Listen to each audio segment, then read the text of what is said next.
पाकिस्तान से आई सीमा हमारे साथ है। सचिन आप देख सकते हैं वो सीमा के साथ बैठे हुए हैं। जेल से इनको बेल मिल चुकी है और अब ये अपने घर पहुंच चुकी है, सचिन के घर पहुंच चुकी है अपने चारों बच्चों के साथ। सीमा से बात करते हैं सबसे पहले। सीमा, सबसे पहले आपका पूरा नाम क्या है?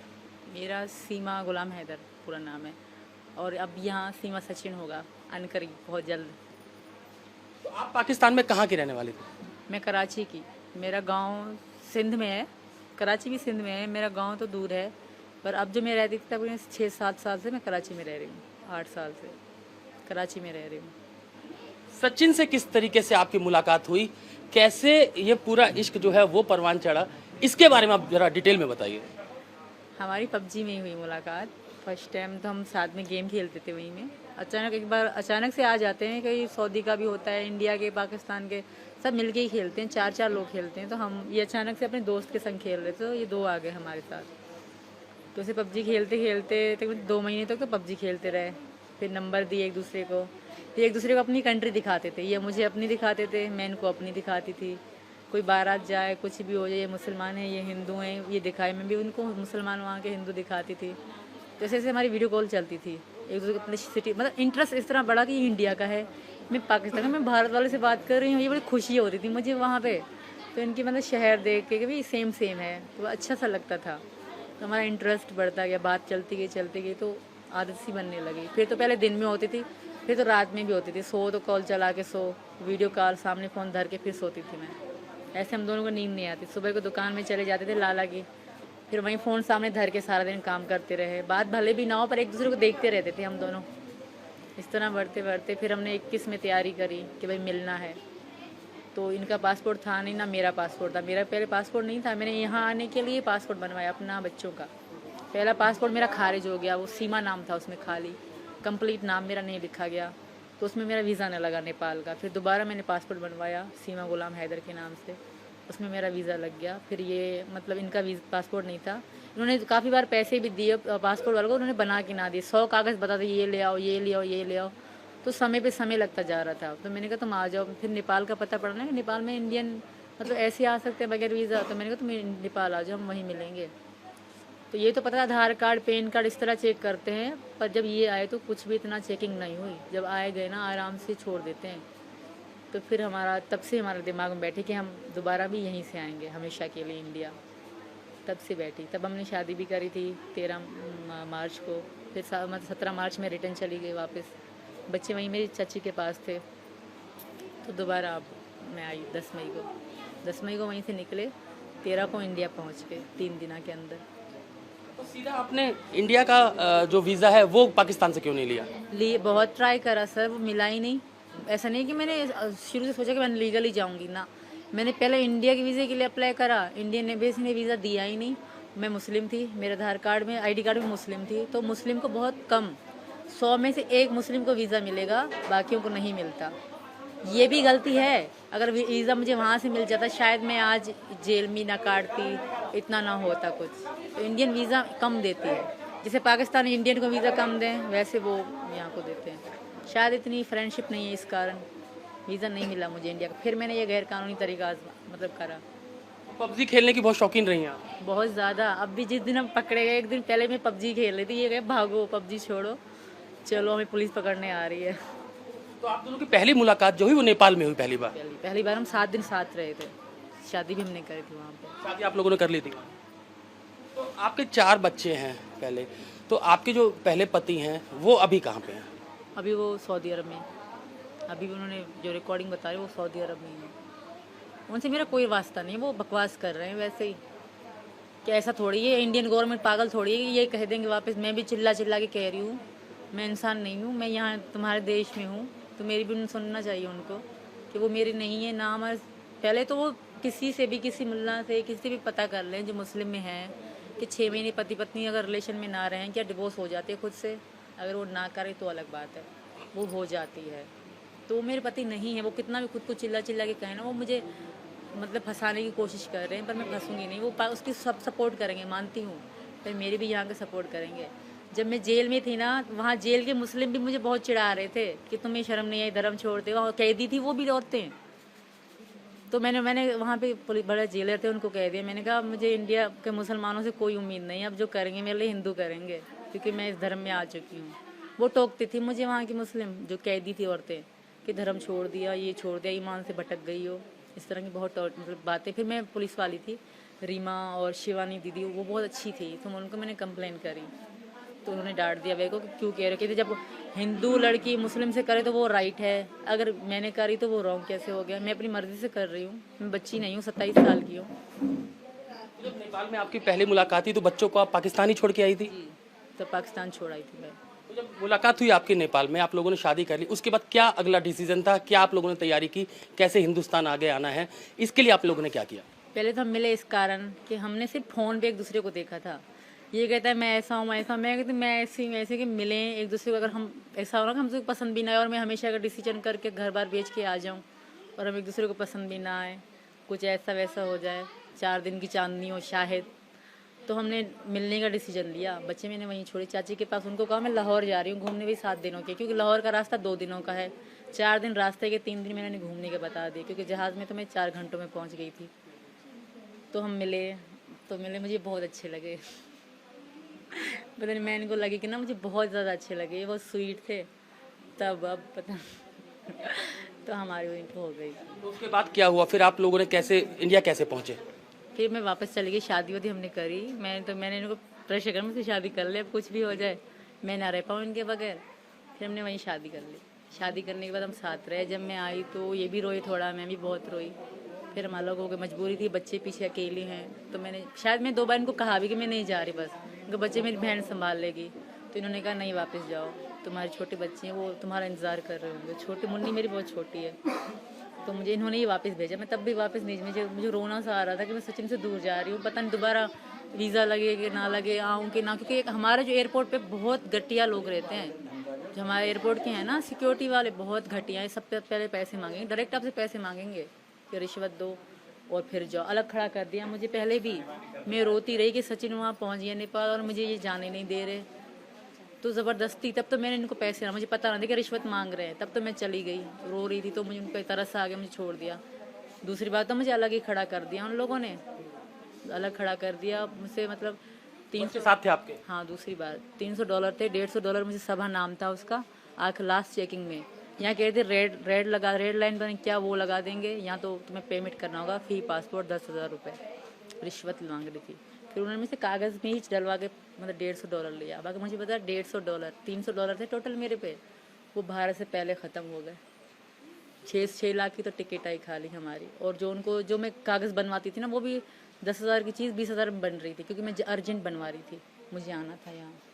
तो फिर बच्चों को लेके दोबारा आप वापस नेपाल पहुंचे? हाँ। तो सचिन नेपाल वहाँ पहले पहुंच चुके थे? नहीं, दोबारा ये ना, इनको लाला ने छुट्टी ना दी, लाला इनके ने, जो इनकी लाला इन्होंने छुट्टी ना दी, तो ये यहीं पर रहे। यहाँ पे 4 खाने पीने का सामान ये सब लेते रहे यहाँ पे ना। जैसे मैं वहाँ से निकली ना, तो ये ले रहे थे, और मैंने मना कर दिया जो होगा पहले इन्होंने कहा गाड़ी वाले से हमने बात करी थी, कि गाड़ी वाले ने कहा हाँ मैं तुम्हें बॉर्डर क्रॉस करा दूंगा, कोई दिक्कत नहीं है। इन्होंने कहा मेरी पत्नी है वहाँ पे, उसका आधार कार्ड खो गया है, तो कह रहे मैं क्रॉस करा दूँगा, कोई दिक्कत नहीं, गाड़ी वाले ने कहा। फिर जब मुझे सबने कहा ना कि यहाँ से बस जा रही है, वो बहुत अच्छी बस है, तुम आराम से चली जाओगे, बच्चे छोटे हैं, तो उन्होंने उस वैन ने मुझे वहीं पे बस स्टॉप पे ही छोड़ा, पोखरा में, तो मैंने वहीं से बस पकड़ ली, 15,000 नेपाली में। फिर वहाँ से आप कैसे दिल्ली यहाँ तक कैसे पहुँचे ग्रेटर नोएडा तक? सुबह 6 बजे हम बस से वहाँ रात को वहीं लेट गए, हम लोग सो गए। फिर सुबह 6 बजे मैं वहीं से निकली, 13 की तकरीबन 1-2 बजे यहाँ पहुँचे। ये रास्ते में मेरे लिए खड़े हुए थे, गाड़ी पे जो गाड़ी वाला है ना, उसके नंबर से हमारी बात हो रही थी कि मैं तुम कहाँ, मैं यहाँ हूँ, तुम यहाँ हो, ये बात हो रही थी हमारी। मेरा तो सिम ही नहीं था इंडियन, मेरा फ़ोन तो बंद ही हो गया, मतलब काम का ही नहीं था। कहाँ मुलाकात हुई आपकी यहाँ पर? यहाँ कोई मोड़ है इनका, मुझे इनका नाम पता नहीं कौन सा है। जेवर टूल टैक्स से आगे फरीदा कट है, वहाँ पर यमुना एक्सप्रेस वे पर बोल दिया था मैंने गाड़ी वालों को कि यहाँ उतरना है। मैं भी वहीं खड़ा हो गया था, तो वहीं उतरवा गया। तो वहाँ आपके फिर आप चारों बच्चे लेकर यहाँ पर आ गए? उतरी, फिर ये गाड़ी लेके यहाँ आए। फिर हमने रूम तो ले रखा था पहले से इन्होंने, हम रूम पे गए, बैठे, रिलैक्स हुआ, खाना वाना खाया। 2-1.5 महीना हम बहुत आराम से रह रहे थे, बहुत कोई ऐसी बात नहीं थी, अच्छे से रह रहे थे। बच्चों के काम पे जाते आते, खाना बनाती थी मैं इनके लिए। तो अचानक से जब जुलाई आ रही थी ना, तो बच्चों के स्कूल खुल रहे हैं, तो सब मुझे वहीं के जो मालिक मकान है वो भी कहते थे बालकों को स्कूल बिठा दे। मैंने कहा यार तुम किसी से बात करो, तुम्हारे ठाकुर में बहुत ठाकुर हैं, किसी से बात करके देखो। तो उन्होंने किसी से बात करी तो उन्होंने कहा ठीक है मैं वकील का कर देता हूँ। उनका दोस्त था, अच्छा सा दोस्त था वकील उनका। उन वकील ने इनको बुलाया पहले, फिर मुझे इन्होंने कहा तुम तैयार हो जाओ, मैं लाल साड़ी पहन के दुल्हन जैसे तैयार हो गई, हमारी कोर्ट मैरिज हो रही है। तो उसने हमें फंसवा दिया वकील ने, हमें कहीं से अरेस्ट वरेस्ट नहीं करा गया, क्योंकि मैं घर में बैठी होती थी। हमें सिंपल लेडी जैसे रहते हैं इंडियन में वैसे ही रह रही थी, कभी साड़ी कभी क्या पहने। तो उस वकील ने हमें फंसवा दिया। और पुलिस को कैसे पता लगा कि आप आई हैं? फिर पुलिस पहली वकील ने बताया, उस वकील ने इन्फॉर्मेशन पुलिस। कचहरी गए थे। तो फिर पुलिस ने क्या पूछा आपसे? जब पुलिस आपके पास आई तो पुलिस ने क्या पूछा आपसे? पहले शुरू में 2 दिन तो बहुत टॉर्चर करा, मतलब थोड़ा सा सख्ती तो उनकी बनती थी। जब उनको थोड़ा कंफर्म होने लगा ना कि मैं झूठ नहीं कह रही, जो भी कह रही हूँ, जो भी जगह बता रही हूँ सच बता रही हूँ, फिर बहुत अच्छे रहे, फिर फ्रेंडली रहने लगे। एक थे, मैं नाम नहीं बोलूँगी, एक ऑफिसर थे, मुस्लिम ही थे, बहुत मारा इनको, बहुत ज़्यादा, बहुत ही ज़्यादा, जितने हद से ज़्यादा कहते हैं ना, मुझे भी मारा, इनको भी मारा, गाली गलौज भी करा। ओनली वन, एक ही ऑफिसर ने, बाकी सब ने बहुत रिस्पेक्ट दी। बहुत जैसे पाकिस्तानी में थी तो बहुत अच्छे से मुझसे बात करना, बच्चों का ध्यान रखना, हमें साथ बिठाते थे, बहुत रिस्पेक्ट की हमारी। लेकिन फिर जब आप सचिन से आपको प्यार हुआ, आप हिंदुस्तान आ गई, लेकिन जेल आपको जाना पड़ा, तो वो कैसा रास्ता रहा? कि आपको उम्मीद थी कि आपको जेल भी जाना पड़ेगा? नहीं, मुझे ये उम्मीद नहीं थी कि मैं भारत की जेल में बैठूंगी। वहाँ मैं ये सोचा करती थी क्या सोचती थी और क्या हो गया, पर ये शायद अच्छा हुआ, ऐसा हुआ शायद। आगे डर डर के रहने से अच्छा था कि ये हो गया। अब बस यही रिक्वेस्ट है कि आगे अच्छा हो जाए, बस हमारी मैरिड हो जाए। लेकिन आपके पास अभी भी भारत की सिटीजन नागरिकता नहीं है, तो इसके लिए अब आप क्या करेंगे? क्या ही आपको डिपोर्ट कर दें, वापस पाकिस्तान भेज दें, तब आप क्या करोगे? इतना अनर्थ थोड़ी करेगा भारत। इतनी रिक्वेस्ट कर रही हूँ, इनकी पत्नी हूँ, हिंदू धर्म में हूँ, मैं से ऐसा मत करें। और आप सबसे भी रिक्वेस्ट है कि मेरी हेल्प करें। मैं नहीं जाना चाहती वापस, मैं मर जाऊँगी, गाड़ी से कूद जाऊँगी, कुछ भी करूँगी, मैं वापस नहीं जाऊँगी। हिंदुस्तान अच्छा लगा आपको? बहुत, यहाँ के लोग, यहाँ के रीत, यहाँ का हर चीज़ बहुत अच्छी है, यहाँ का खाना सब बहुत बढ़िया है। तो सीमा वापस पाकिस्तान नहीं जाना चाहती हैं। सचिन भी हमारे साथ हैं। सचिन, मुलाकात का तो बता दिया हमें सीमा ने कि कैसे आप लोगों की मुलाकात हुई, पबजी आप लोग खेलते थे उसके बाद हुई, लेकिन जब सीमा यहाँ पर पहुँची तो आपको जेल भी जाना पड़ा। किस तरीके का वो आपका पूरा तजुर्बा रहा जब पुलिस ने आपको बुलाया, पूछताछ की, आपसे मारपीट की? सर वही जो पढ़े लिखे होते हैं तो वो तो थोड़ा बहुत सर तो शक समझते ही हैं कि वहाँ से आई है पाकिस्तान से, एक वैसा देश है वो पाकिस्तान के नाम से, हर कोई भी ऐसा ही समझता है कि कोई ना कोई होगी ये एजेंट फेजेंट। तो सर कोई बात नहीं है, वो जो हमारे अंदर सच बात थी वो तो वो ही रहती। अब वो जो बात अगर वैसी होती तो वो अब तक निकल चुकी होती। तो सर ऐसी कुछ बात नहीं थी, बस हम दोनों का प्यार था, इस वजह से ये यहाँ पर आई। तो शादी कर रहे हैं? शादी तो आप नेपाल में कर चुके हैं एक बार, अब दोबारा शादी? घर वाले तैयार हैं शादी के लिए? हाँ जी सर, घर वाले बिल्कुल तैयार हैं, सब घर वाले खुश हैं कि ये यहाँ पर है, बच्चे भी रखने के लिए मंजूर हैं। घर वाले ये कह रहे हैं कि जैसे यहाँ के रीति रिवाज थे, हिंदू धर्म की शादी की जाती है, उस तरीका की जैसी भी तरीका की हम पर बनेगी उस तरीका की हम आपस में तुम्हारी शादी करा देंगे। तो कब शादी की अपडेट फिक्स हो रही है? अभी कोई पता नहीं है, कल परसों में देखते हैं, गंगा जी नहाने जाते हैं हिंदू। कोर्ट मैरिज हो जाएगी हमारी, ताकि कागजी शादी रहे और मुझे यहाँ से भगाया ना जाए। तो आपको लगता है कि भारत सरकार मान जाएगी कि जो सीमा है वो हिंदुस्तान में ही रहे, आपके साथ रहे?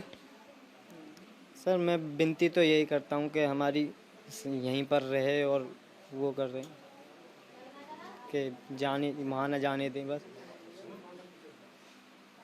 तो आपको भी उतना ही, जब आपने सीमा को पहली बार देखा, उतना ही प्यार, आप चारों बच्चों के साथ रहने को तैयार हैं? परिवार तैयार है? हाँ जी सर, उतना ही प्यार है, और घर वाले भी रखने के लिए तैयार हैं। तो सीमा, नॉनवेज वगैरह खाते हो? ये तो मेरे को लग रहा है कि सचिन तो शायद खाते हैं। अब तो आलू पराठे, आलू मटर, आलू ये तो यही खाना ज़्यादा पसंद करूँ अब तो। आलू चावल ये जो होते हैं, पहले खाते थे, साल हो गए मैंने मीट नहीं खाया बड़ा वाला, बस मुर्गा खाते थे कभी कभी। तो अब सचिन फिर अब पूरी तैयारी घर बसाने की है सीमा के साथ ही? हाँ जी सर, घर बसाने की है, यहीं शादी करने चाहते हैं, अपना बच्चों को पढ़ाने अड़ाने भेजेंगे। लेकिन जब हिंदुस्तान पहुंची तो आपको, सीमा को और आपके पिताजी को भी जेल जाना पड़ा, तीनों को। तो अभी क्या लगता है कि पुलिस आप लोगों को सपोर्ट कर रही है या किस तरीके से परेशान किया जा रहा है? परेशान तो अभी नहीं करा जा रहा, खैर अभी सपोर्ट कर रही है, खैर कोई दिक्कत नहीं है अभी तो फ़िलहाल में। यहाँ के लोग भी सब आशीर्वाद दे दे कर जा रहे हैं, जो भी आ रहा है घर पे। बहुत लोग आए हैं सुबह से, तो सब आशीर्वाद देते जा रहे हैं कि पाकिस्तान से बहू आई है इसलिए सब आशीर्वाद दे रहे हैं। जी सर, हम दोनों अच्छे लगे। जरूरी थोड़ी ना कि पाकिस्तान से ही आई है कि उसको इस वजह से वो दें। खैर हम दोनों अच्छे लगे, इस वजह से सबको आशीर्वाद दे के जा रहे हैं। मुस्लिम आ रहे हैं वो भी आशीर्वाद दे के जा रहे हैं, हिंदू आ रहे हैं वो भी आशीर्वाद दे के जा रहे हैं। हमारे घर कुनबा के सब यानी कि बिरादरी सब खुश है, सब खुश है कि हम दोनों साथ में हैं, साथ ही रखना चाहते हैं। चलिए, हमारी भी यही दुआ है कि आप दोनों खुश रहें। और सीमा और सचिन को आपने सुना। सीमा आप देख सकते हैं चेहरे पे मुस्कान है, काफ़ी खुश है हिंदुस्तान आके। उसका कहना है कि वो वापस पाकिस्तान नहीं जाना चाहती है और सरकार से भी वो यही गुहार कर रही है कि उसे वापस ना भेजा जाए, उसे हिंदुस्तान में रखा जाए। वो हिंदुस्तान को बहुत पसंद करती है, वो हिंदुस्तान की बेटी बनना चाहती है। और सचिन को आपने सुना कि सचिन का कहना ये है कि वो चारों बच्चों को एक्सेप्ट करता है सीमा के, और वो अब सीमा के साथ ही अपना घर बसाना चाहता है।